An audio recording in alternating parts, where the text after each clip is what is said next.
എന്താ ചെയ്യുന്നേ എന്ന് ചോദിക്കുമ്പോൾ ഞാൻ പെട്രോളിയം എഞ്ചിനീയർ ആണെന്ന് പറയുമ്പോൾ അതെന്താ അങ്ങനെ ഒരു എക്സ്പ്രഷൻ ആണ് ആൾക്കാർ എപ്പോഴും ഇടാറുള്ളത്. പെട്രോൾ എഞ്ചിനീയറിംഗ് ഒക്കെ ആണുങ്ങളുടെ പരിപാടിയല്ലേ, അത് റിഗിലൊക്കെ കൊണ്ടുവരില്ലേ, നിങ്ങളെ കൊണ്ടൊക്കെ അത് പറ്റുമോ? ഈ ചോദ്യം എന്തെങ്കിലും കേൾക്കാൻ തുടങ്ങിയത് 2018 എഞ്ചിനീയറിംഗിന് ചേരാൻ സമയത്ത് ആദ്യം തന്നെ ആൾക്കാർ എഞ്ചിനീയറിംഗിനൊക്കെ പോകണം, വല്ല നഴ്സിംഗിനൊക്കെ പോയപ്പോഴേ അതാകുമ്പം ഫീമെയിൽസിന് പറ്റിയ ജോലിയുമാണ്, നല്ല രീതിയിൽ സമ്പാദിക്കുകയും ചെയ്യാം. പിന്നെ എഞ്ചിനീയറിംഗിന് തന്നെ പോകണമെന്നുണ്ടെങ്കിൽ വല്ല സിവിൽ എഞ്ചിനീയറിംഗിനോ IT CSE ഇതൊക്കെ നല്ലതായിരിക്കും, പെൺകുട്ടിയൊക്കെ പറ്റിയതുമാണെന്നാണ് മിക്കവരും പറഞ്ഞത്. പക്ഷെ ഇല്ല, പെട്രോളിയം എഞ്ചിനീയറിംഗിന് തന്നെ പോകണമെന്ന് പറഞ്ഞ സമയത്ത് എന്റെ പേരൻസിനോടൊക്കെ ഒരുപാട് പേര് പറഞ്ഞായിരുന്നു പെൺകുട്ടികൾ ഇതിനൊക്കെ വിടണോ, അവരെ കൊണ്ട് ഇതൊക്കെ പറ്റുമോ, ഈ റിഗിലും ഡ്രില്ലിംഗ് ഫീൽഡിലും ഇതൊന്നും പറ്റിയ കാര്യമല്ല. അപ്പൊ അഥവാ ജോലിക്ക് പോവുകയാണെങ്കിൽ തന്നെ കുറച്ച് നാളൊക്കെ പറ്റും, കല്യാണം കഴിഞ്ഞ് കഴിഞ്ഞാലൊക്കെ ഇങ്ങനെ ഈ ഫീൽഡിലും ഓഫ് ഷോറിലൊക്കെ വർക്ക് ചെയ്യാൻ പറ്റുമോ? അത്ര റൊട്ടേഷണലായിരിക്കും, 12 hour ഷിഫ്റ്റ്, ഭയങ്കര ഹാർഷ് കണ്ടീഷനാണ്, അവരെ കൊണ്ട് പറ്റുമോ?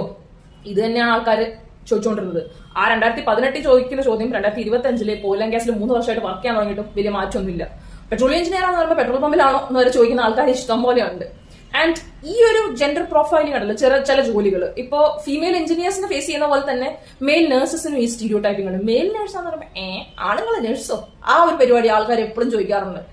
ആൻഡ് ഇത് കുറെ പ്രൊഫഷൻസ്, ഇപ്പൊ നമ്മളൊരു പ്രൊഫഷണൽ സയൻസ് ടെക്നോളജി എഞ്ചിനീയറിംഗിലൊക്കെ കുറെ ലേഡീസ് വരണമെന്ന് പറയുമ്പോൾ നമ്മളൊരു വർക്ക് സൈറ്റിലും ഇത് ഭയങ്കര എവിഡന്റ് ആണ്. ഇപ്പം ഞാൻ വർക്ക് ചെയ്യുന്ന സ്ഥലത്ത് ഒരു കാര്യം ഒരു ഫീമെയിൽ എഞ്ചിനീയർ പറയുന്നതിനെക്കാട്ടിലും ചില ആൾക്കാർ, എല്ലാവരും ഇല്ല, ചില ആൾക്കാർ കോൺഫിഡൻസിൽ എടുക്കുക.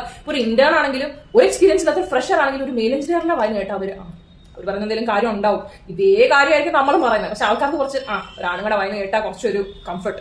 അത് എക്സ്പെഷ്യലി ഇത് ഫീൽഡിലൊക്കെ വർക്ക് ചെയ്യുന്ന കാഷ്വൽ ലേബറേഴ്സ് തൊട്ട് ഏറ്റവും മുകളിലിരിക്കുന്ന ആൾക്കാർക്ക് വരെ ഈ ഒരു പ്രശ്നമുണ്ട്. നമ്മുടെ വായന കേട്ട് കഴിഞ്ഞാൽ ചിലപ്പോൾ ഒരു ലേഡിയുടെ വായന കേട്ട് കഴിഞ്ഞാൽ ശരിയാണ് ആ ഒരു തോന്നല്. ഈ 2025 ഇനിയെങ്കിലും നമ്മൾ ചില റോൾസിന് ഈ ജെൻഡർ പ്രൊഫൈൽ വെച്ച് താങ്ങുന്ന പരിപാടി വിടുക.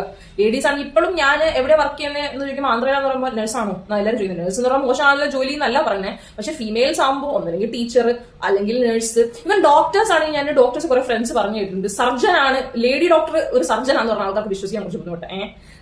അവര് റൗണ്ട്സിനൊക്കെ പോകുമ്പോൾ ഇവർ നഴ്സാന്ന് പറഞ്ഞ ആൾക്കാർക്ക് ഒരു സമാധാനം.